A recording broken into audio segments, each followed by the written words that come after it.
Let's start with adaptation in animals. Okay. तर जसे plants मध्ये व्हरायटी असतात तसे एनिमल्स मध्ये सुद्धा व्हरायटी असतात. We have aquatic animals, we have terrestrial animals. Okay.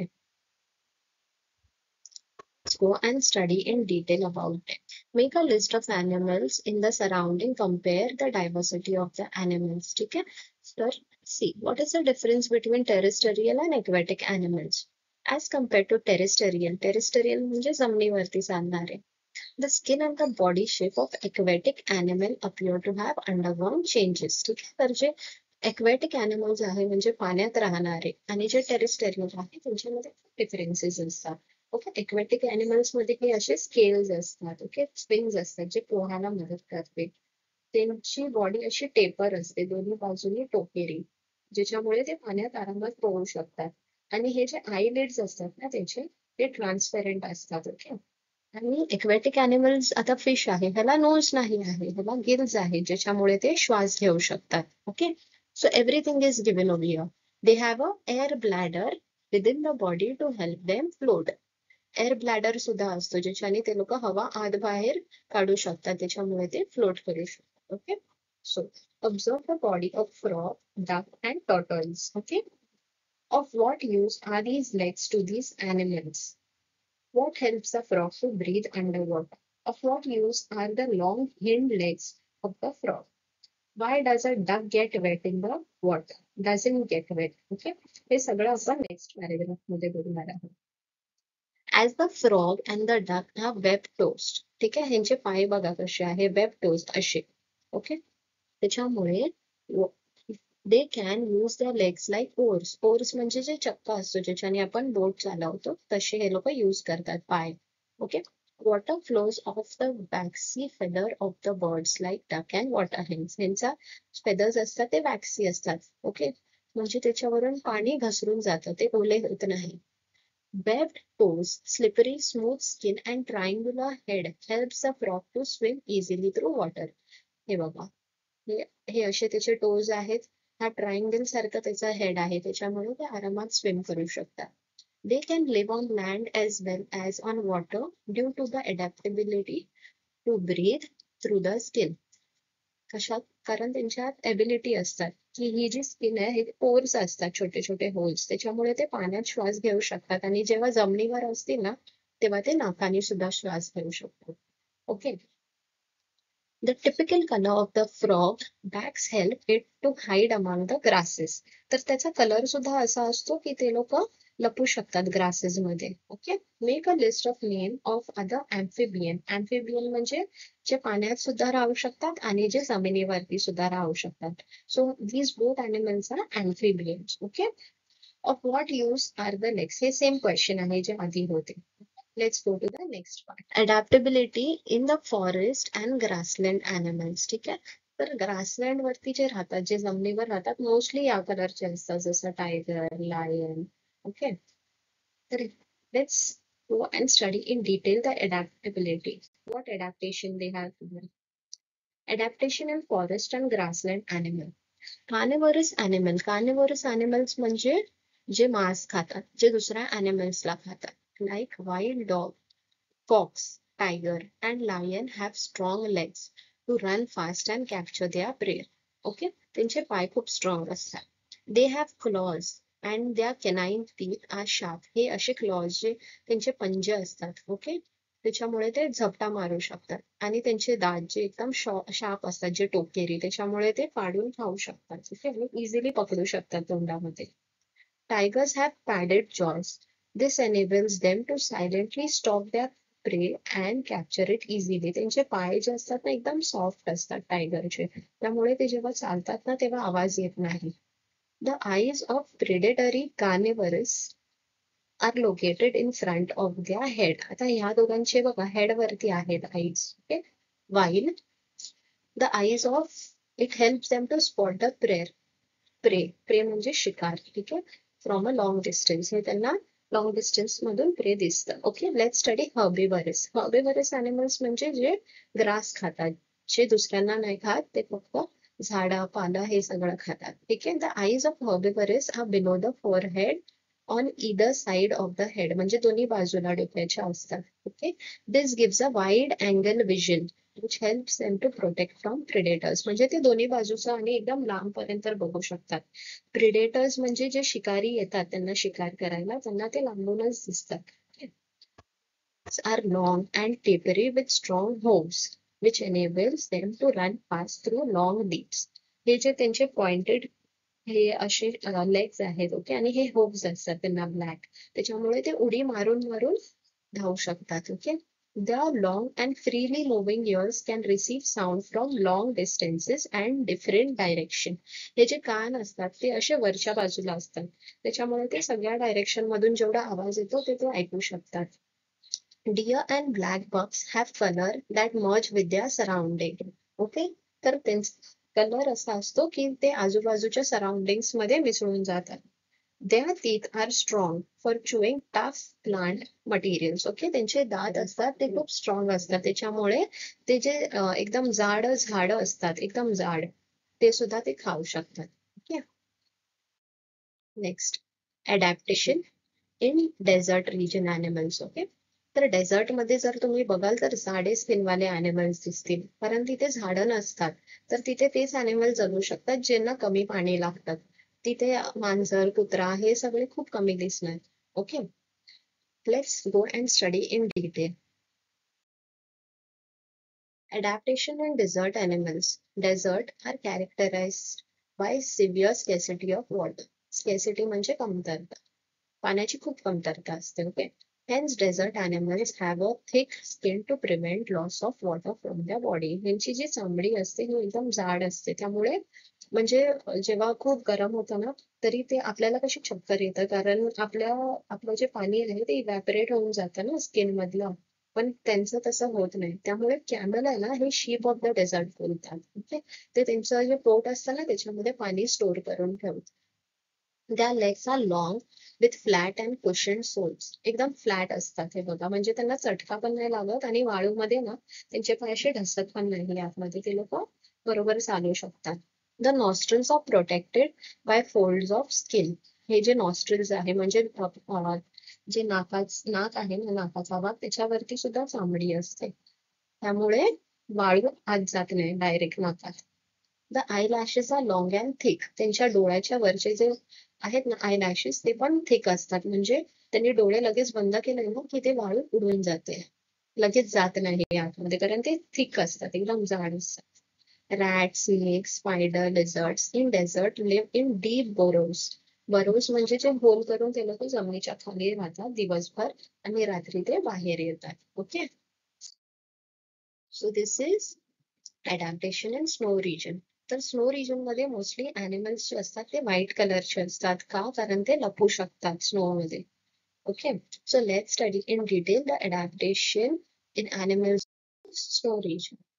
From the internet, download images of animal like yak, polar bear, white fox. Okay, सगळे जे Siberian husky and snow leopard, these are almost white in color. Compare these images with those of similar animals from tropical forest. A white or silver body color, thick skin, thick hair, or on the skin are a white or silver body color, long, thick hair on the skin are typical characteristic of animals of snowy region. How are they useful?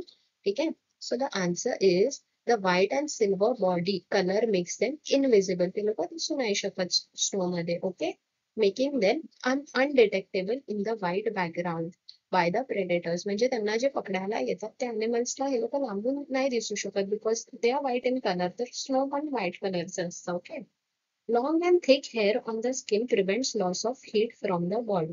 तर जे long आणि thick त्यांची skin आहे त्याच्यामुळे त्यांना बर्फापासून पण सुरक्षा मिळते, आणि प्लस जे जर हीट पण असेल त्याच्यामुळे पण सुरक्षा मिळते. Okay, next, so these are all aerial animals. Aerial animals म्हणजे जे हवेत उडणारे ॲनिमल्स आहेत त्यांना आपण एरियल ॲनिमल्स असं म्हणतो. Okay, adaptation in aerial animals.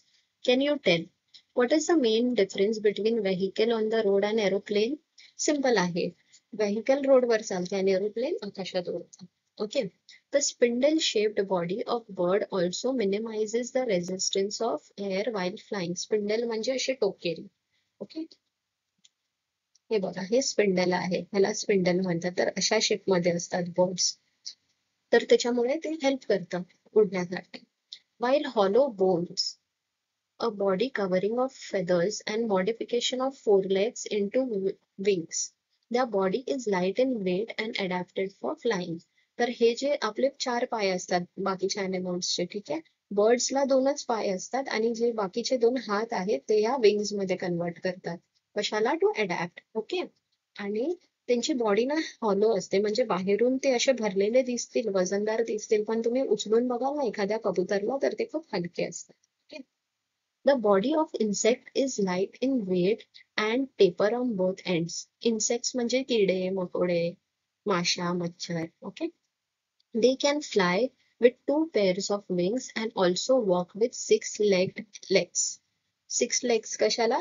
जे स्पायडर आणि असेल त्यांना 6 legs असतात. Okay, bats can fly with the help of पॅटेगियम.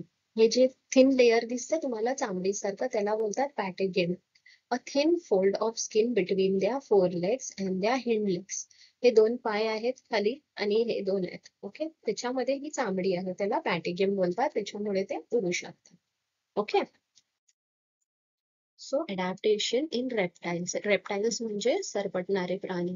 त्याच्यामध्ये आपले साप, सरडे, लिझर्ड्स हे सगळे येतात. Let's go and study in detail. Tortoise सुद्धा एक रेप्टाइल आहे. ओके, जे पाण्यामध्ये पण असतं आणि पृथ्वीवर सुद्धा राहू शकतं. Adaptation in reptiles. Observe from a distance how snake and earthworms creep. Creep म्हणजे सरपटतात. Okay. Which organs do they use for creeping? Are there any special changes for the purpose? Note any such changes. ठीक आहे, बघा आणि note करा. आता note करून काय केलं? Animals like house lizard, garden lizard, crocodile use their muscle for creeping. हे जे खालचा भाग आहे ना, ते मसल बोलतात. ओके, त्याच्याने ते लोक चालतात आणि पुढे जातात. Similarly they show adaptation in skin. त्यांची स्किन वेगळी असते. Soles on the feet, body colour etcetera. For example, the house lizard and monitor lizard have claw toes and the thin soles, whereas snake have scaly skin. ठीक आहे, ह्यांची skin वेगळी असते आणि लिझर्डची वेगळी असते. ठीक आहे, हे टॉर्टोइस सुद्धा हे मसल आहे. हे जे शेल आणि हे जे खालचं आहे ना ते मसल आहे. It is a part of the tortoise. जर तुम्ही ते शेल काढलात ना तर ते टॉर्टोइस जगू नाही शकणार. So it is a muscle, it is a bone of the tortoise. Okay, आणि ते पण ह्याच्यावरती पण स्केल्स असतात. So reptiles have scales on their body. Adaptation for food in animals. We can categorize animals as herbivorous and carnivorous. Herbivorous म्हणजे गवत खाणारे, झाडं खाणारे, आणि carnivorous दुसऱ्या animalsला खाणारे. Special adaptations are seen in each category to make the process of feeding easy. ठीक आहे, दोघांमध्ये पण खूप adaptation झाले ज्याच्यामुळे ते आरामात आपलं जेवण खाऊ शकतात आणि पचवू सुद्धा शकतात. We will discuss this in greater detail in chapter nutrition. ठीक आहे, हे नेक्स्ट चॅप्टर मध्ये. तर तुम्ही हे प्रोग्राम्स वरती सगळं बघून शिकू शकता. Next, complete the following chart from your on observation. Okay, तर हे मी क्वेश्चन अँड आन्सर्स मध्ये देईन तुम्हाला पूर्ण सॉल्व्ह करून. Adaptation for blending with surroundings. We cannot easily spot colorful butterflies, lizards, and grasshoppers. They get camouflaged amidst grasses, parts of plants like stem, leaves, flower, etc. That is because their color blend with those of the surrounding. तर butterflies, lizard, grasshopper हे ज्या nature मध्ये राहतात ना ते त्याच्या colour मध्ये blend होऊन जातात. आपण जर लांबून बघितलं ना आपल्याला दिसणार नाही. Okay, changes that take place in various organs and life processes of organism that enable them to live, feed, reproduce, to perpetuate themselves and protect themselves from their enemies in specific surrounding depending upon the habitat and its geographical condition are called adaptation. ठीक आहे, तर शरीरात जेवढे पण बदल होतात, जे खाणं पिणं, जसं चालणं, सराउंडिंग्स मध्ये ब्लेंड करणं, हे सगळं आहे, त्या सगळ्याला मिळून adaptation म्हणतात. Okay, Darwin's theory of evolution. Survival of the fittest. तर फर्स्ट थिअरी अशी आहे ड्रॉबिन्सची, हे एक बायोलॉजिस्ट आहे. त्यांनी काय सांगितलं की जे प्लांट्स आणि ॲनिमल्स त्यांच्या जे त्यांची एन्व्हायरमेंट आहे जर ती चेंज झाली, ओके, आणि त्याच्यात जर ते जगले तर त्यांना आपण काय म्हणू शकतो, survival of the fittest. So this is the first theory, first principle. Okay. Second is, if an organism is born with a new beneficial characteristic and is able to survive, म्हणजे एखादा नवीन जीव आला आणि त्याच्यात काहीतरी वेगळंच जन्माला आलं, म्हणजे त्याला सपोज 6 हात होते आणि 8 हात आले आता, ओके, आणि जर तो जगला व्यवस्थित तर त्याची नेक्स्ट जनरेशन येणार ना, ती 6 हातवाली नाही येणार, ती 8 हातवाली येणार. Okay. So this is the second principle and it is called the theory of natural selection. Okay. Classification of living organism. Why are living things classified? Which are the criteria used to classify plants and animals? Okay, then it is very difficult to identify all the organisms. Therefore, classification helps to diversify all the organisms. ठीक आहे. तर इथे हा एक chart दिला आहे, त्याच्यामध्ये mango आणि ह्युमन याच्यामध्ये क्लासिफिकेशन केलं आहे. ओके. तर सायंटिफिक नेम्स असतात जे दोन्ही पण स्पीशीज मध्ये असतात, त्यांचं किंगडम आहे. ओके. मँगोचं काय आहे, प्लांटे, आणि ह्युमनचं काय आहे, ॲनिमेलिया. ओके. हे सगळं तुम्हाला बाय हार्ट करावं लागणार. ओके. कारण हे सायंटिफिक नेम्स आहे, तर जेवढे पण सायंटिफिक नेम्स आहे you will have to by heart. Okay. And this is called a hierarchy of classification. ह्या हेरार्की म्हणजे हे जे स्टेप्स आहेत 1 2 3 4 5 ह्या स्टेप्स मध्ये त्यांना बायफर्केट केलं जातं. So you need to by heart this, कारण हे जर एक्झाम मध्ये आलं तर तुम्ही हे इझिली लिहू शकता. Okay. So this is the end of the chapter with a